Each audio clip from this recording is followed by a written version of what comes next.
My life before was very active. I used to go to keep fit, I used to go swimming.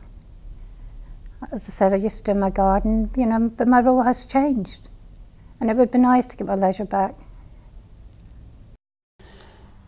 To actually care for someone 24/7 puts a big strain, especially emotional strain, on how you're going to achieve the care that a person needs. And without support and help from other organisations, you're not going to be able to achieve that. It's just too stressful. When Simon was first diagnosed with autism, it was hard because at first you think you're the only one. You didn't know who to turn to and things like that. And I've had situations when he was at school, I used to pick him up from school and he would throw a tantrum.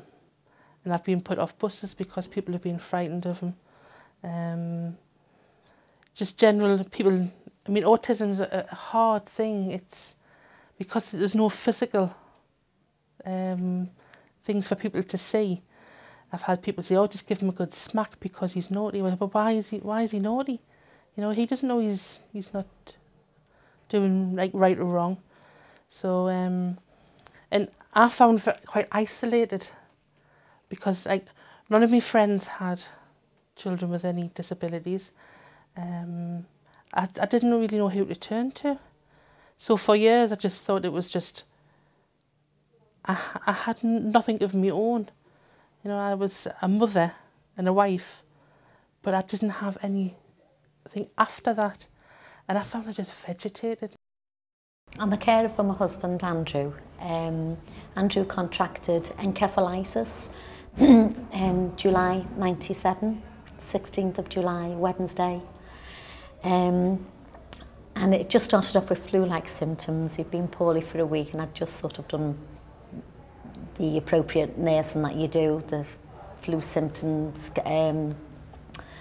cold remedies and one thing and another, till he took his first seizure on the Wednesday night. Then I realised it was something a little bit more serious. So, it's been 9 years now, 9 years, July, and things aren't the same as when they were prior to that. But, you know, he's alive and we cope as well as we can. Things could have been so much worse. Yes, my responsibilities are for my daughter. She's 36 years old and only 3 years has been diagnosed with MS. It's come as a great shock to a young girl who was in the fashion industry. I now have to do for her, as it were. It's take her shopping, help her in the home, everything in the home. What she stresses that she really wants to do, she has a 3-year-old son, she wants to cook his meals as much as possible. So I try and take a back seat to that, but everything else I help her with. I have agoraphobia and can't go out on my own, so naturally that's why we're always together. Basically we started caring for my mum. She died 5 years ago and my dad, they both live with us. Still care for my dad, he's 84 now. Having a lot of problems with him at home. I think the situation at my home, it's about dealing with my mother's anxieties as much as actually the actual physical illnesses, and there's been a number of physical illnesses. And there's a psychological effect on myself at times, sort of going home and you're coming from one care environment where you're working into a home care environment. And that's where you need I probably look towards some counselling about this in the future, because it can wear you out. It does, and sometimes you can feel like losing your temper too, if you actually feel that you're under the same kind of pressures, the caring pressures at work, as you are at home. You've got a different sort of group of friends, yeah. And they're mainly involved around the circle of carers or the person you look after. You know, friends that we had have disappeared. But on the carers assessment, I think because, and I probably was my own worst enemy, because I am very involved when it comes to carers issues. But I've now decided I need time out. get respite care? No. See, that's quite an emotional issue. It is. Yeah. Right. You all right? Yeah. Should we have a break for a second? Oh, it's difficult, isn't it? I'm fine. You're doing great. It's fine. But I think this is a part that they need to see. Yeah. You know, carers, you know, we do get emotional.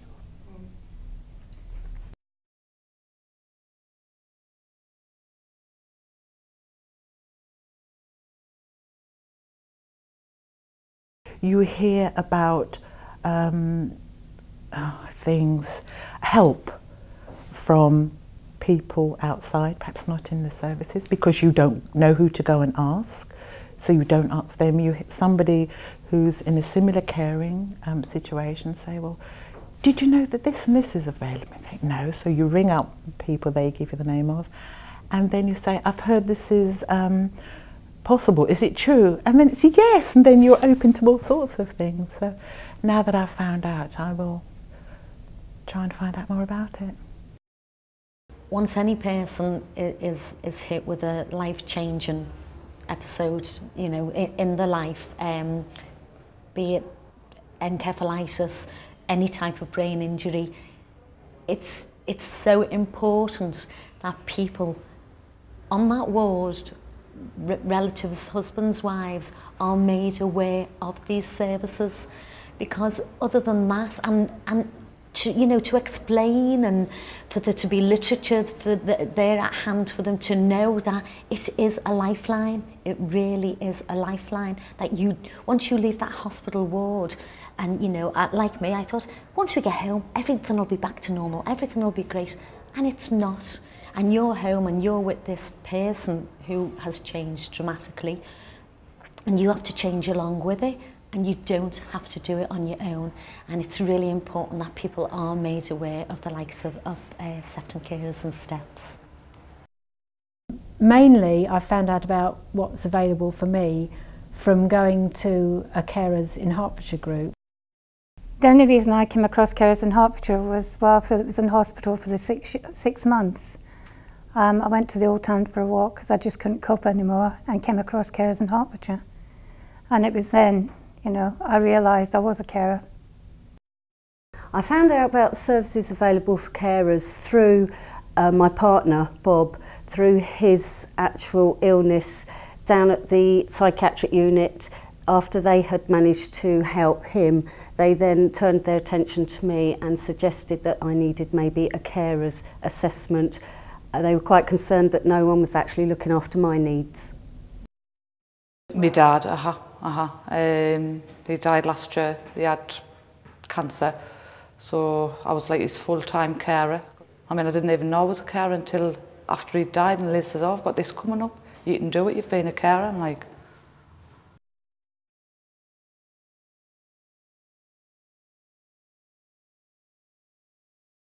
people has been asking me if I had a care assessment, but I'm not quite sure if I had one.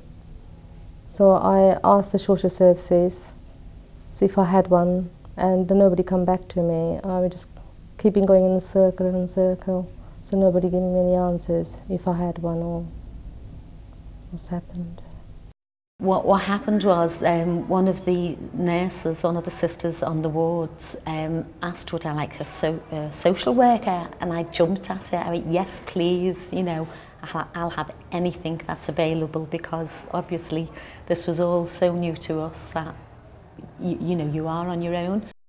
I don't really know what they want as a care what a care assessment is, and if I was to know, I don't. When I was offered it, I have been offered, but I didn't think I needed it. I don't know, and what I'm listening to now, I think I might do.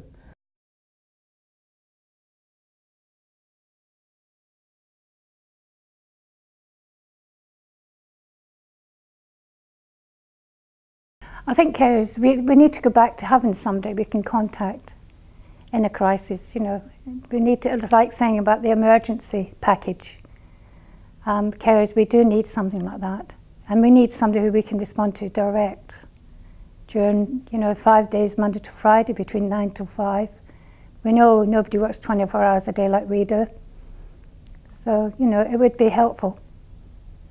And the next assessment was when they came to the house, and my dad was there, and then they assessed us all together. And then from then on, we've been doing what we've been doing now. We have cards with the carers' numbers on and everything in case they're needed, but touch wood, we haven't needed them. But no, that's like a reassurance as well, having that card there so that we know that there's someone at the other end. My carer has been very good. She's told me if there's any problems she's on the end of the phone, just to phone her up anytime. She would, if she wasn't in the office, she would then get back to me. That was no problem at all. I haven't actually used her that much, to be honest, because I have found that I have been okay, but I know if I do need any extra support, she's definitely there for me.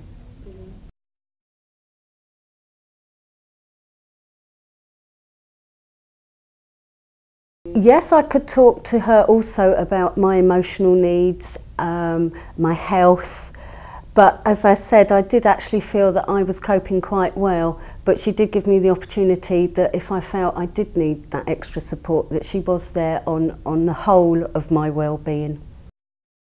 But they managed to help me throughout the care that was needed by lots of support and visits to the home, and this allowed me to actually leave my father for short periods of time and be able to see my own family, my wife, which it gave me a lot of reassurance that there was people there to help me, because without it I don't think I could have achieved what he needed. Carers say to me quite often, I'm frightened of being ill. I've been ill twice in the last year, and I've found the helpline, and I've been told by the team at 10 o'clock at night time, you need to take your husband to hospital with you. Now really and truly, you know, somebody in a wheelchair who's had a massive stroke, there's no way the hospital can cope with Philip as well as me. I have actually, just last week, Wednesday, a very nice lady came, a very approachable lady, came to assess all my needs, which I found invigorating. You know, I have needs.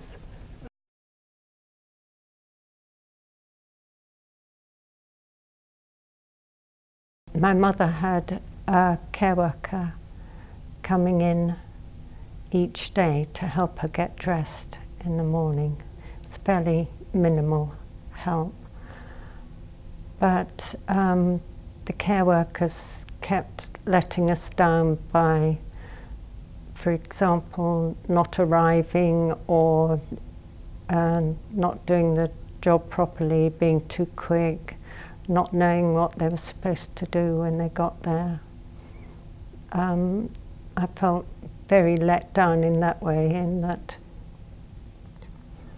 the assessment established that that was the care that was needed, and then it didn't really come up to scratch.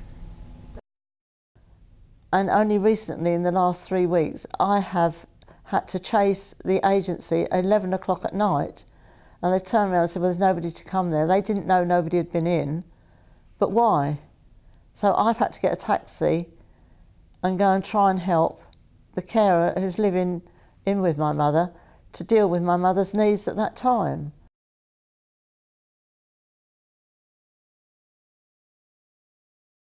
I've had the opportunity to discuss carers' needs at the group, but also we do have some services that are provided by the County Council, and I have had a carers assessment.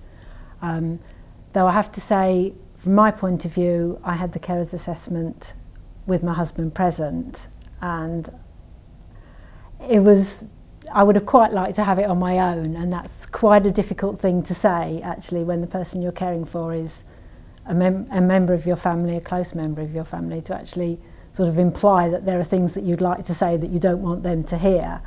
But there were a lot of things that he was saying, oh no, that's fine, we can manage, this is all right, that's all right. And I was actually sitting there going, thinking, no, I'd quite like some help with that. Or, no, it's not all right for me to keep doing that, I'd quite like somebody else to do that. And that was really difficult to say, well, impossible, I didn't say it with him there. So it would have been quite nice to have a carers assessment on my own.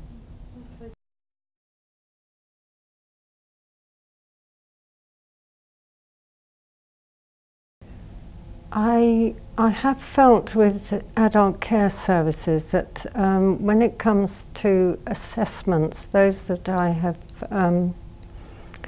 been in on with my parents, the assessments that have been made have been very good indeed, in that the way they have covered various aspects of what's needed.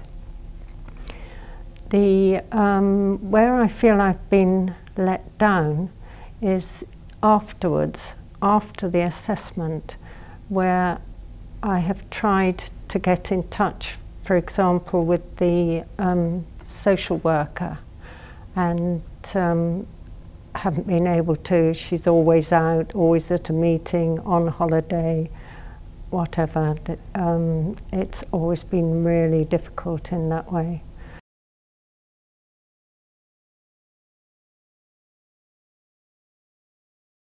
A very nice lady came and put me quite at ease, but I don't think I helped her too much, because being the mother, I've only just found out that I need to let go. My assessment was to help me in helping my daughter, but at every turn she says, well, what can I do for you?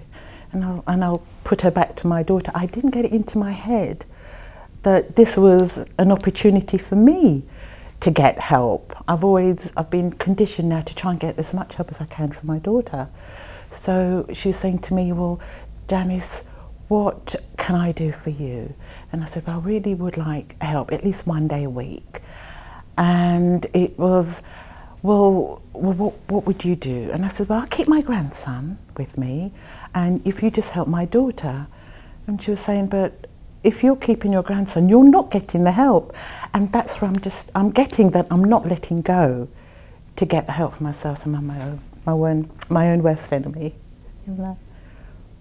I found that there are many things that I could ask for, but feel guilty in asking for it, because I feel as if I'm getting these help on the back of my sick daughter. So do you see, I need to train myself.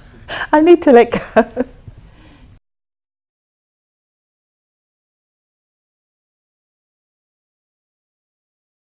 I mean, I said it this morning, I always seem to have to come from the other end, because, you know, a carer's assessment, I mean, I was tearing my hair out when the boys were little. But if you haven't got a diagnosis, you see, you're not going to get anywhere. And that, I think, as I say, is the bit now that is, I mean, they're getting diagnosed, 2 or 3 now, just simply because people are more willing to listen to families. You know, I mean, I was labelled as neurotic. There is certain issues when it comes to carers. When I look at adoptions, this does concern me. When the team comes along and says the client needs a walk-in shower, we need to take the bath out. And I keep hearing this from carers saying, you know, they don't realise we're there as a carer and where's our needs. I have gained a lot. People say to me, what can we do for you? Well, firstly, before you talk to the carer, I don't know, but when I walk into the room, what you can do for me